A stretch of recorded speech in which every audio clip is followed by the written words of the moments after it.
पश्चिमी देशों की हिपोक्रेसी यानी कि डबल गेम की कहानियां तो आपने दशकों से सुनी होगी, लेकिन आज जो खबर हम अर्थ के वीडियो में आपके सामने लेकर आए हैं वो सीधे तौर पर भारत की बढ़ती आर्थिक ताकत पर एक करारा प्रहार है।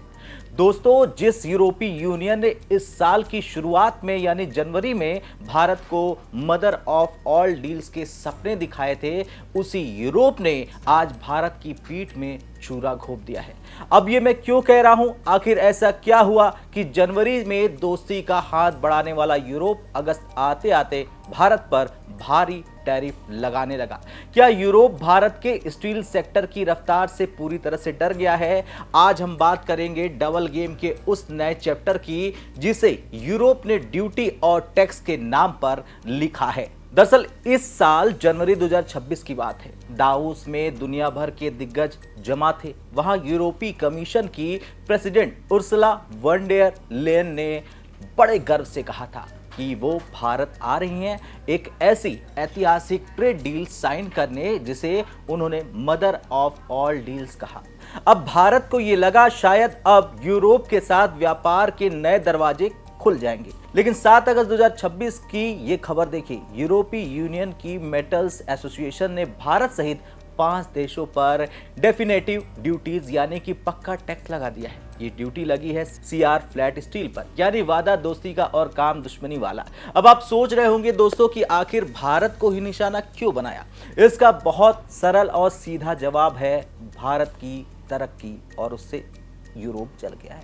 अब भारत का स्टील रिवॉल्यूशन क्या है, चलिए मैं आपको ग्राफिक्स के जरिए समझाता हूं। पिछले 2 सालों में भारत ने स्टील सेक्टर में जो चमत्कार किया है उसने यूरोप के बाजारों में हलचल मचा दी है। डेटा देखिए, 2025-26 में भारत का crude steel production 169 million ton जा पहुंचा। जो देश पहले 2 साल पहले स्टील का नेट इंपोर्टर यानी खरीदने वाला था, वो आज नेट एक्सपोर्टर यानी बेचने वाला बन गया। अब हमारा स्टील इटली, बेल्जियम और स्पेन जैसे देशों में एक धूम मचा रहा है, और यही वो बात है जो यूरोप को हजम ही नहीं हो रही है। यूरोप आज भारत पर टैरिफ इसलिए लगा रहा है क्योंकि उनके अपने स्टील मेकर्स पूरी तरह फ्लॉप साबित हो रहे हैं। अब उनकी कैपेसिटी की बात करें तो उनकी कैपेसिटी यूटिलाइजेशन 80% होनी चाहिए थी, लेकिन वो सिर्फ 67% पर अटक गए।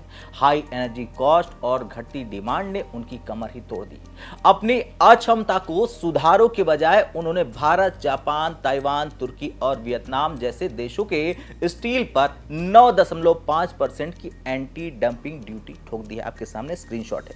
लेकिन सबसे ज्यादा हैरान करने वाली बात जानते हैं क्या है? वो ये है कि दुनिया का सबसे बड़ा स्टील एक्सपोर्टर चीन इस लिस्ट से गायब है, यानी कि चीन से दोस्ती और भारत से दुश्मनी।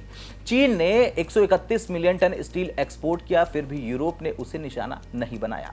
क्या ये चीन से डर है या भारत को रोकने की सोची समझी साजिश है? अब भारत के एक्सपोर्टर्स के लिए ये रास्ता और भी कठिन होने वाला है। यूरोप ने केवल एक नहीं बल्कि 3 तरह के बैरियर्स खड़े कर दिए हैं।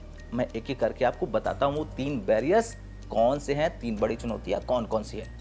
पहले की बात करें तो पहला है एंटी डंपिंग ड्यूटी, जो सीधा 9.5% का अतिरिक्त बोझ है। दूसरे की बात करें, दूसरा है कोटा आधारित रेगुलेशन। 1 जुलाई 2026 से लागू नया नियम यह कहता है कि एक लिमिट यानी कि 18.3 मिलियन टन के बाद अगर आप स्टील भेजेंगे तो 50% तक की ड्यूटी देनी होगी। तीसरा है कार्बन बॉर्डर टैक्स यानी CBAM, पर्यावरण के नाम पर भारतीय स्टील को महंगा करने का एक और तरीका। खैर, कुल मिलाकर ये कहा जाए तो ये मदर ऑफ ऑल डील्स नहीं बल्कि मदर ऑफ ऑल टैरिफ्स है।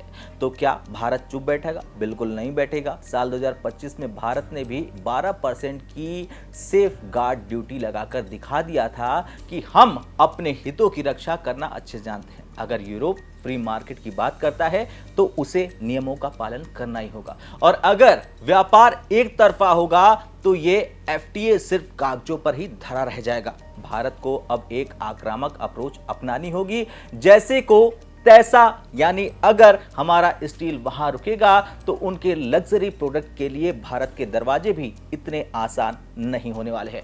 अब आपकी बारी दोस्तों, आपको क्या लगता है, क्या यूरोप भारत की आर्थिक बढ़त से डर कर ये चालें चल रहा है? हाँ या ना में अपनी राय कमेंट करके जरूर बताएं। जय हिंद।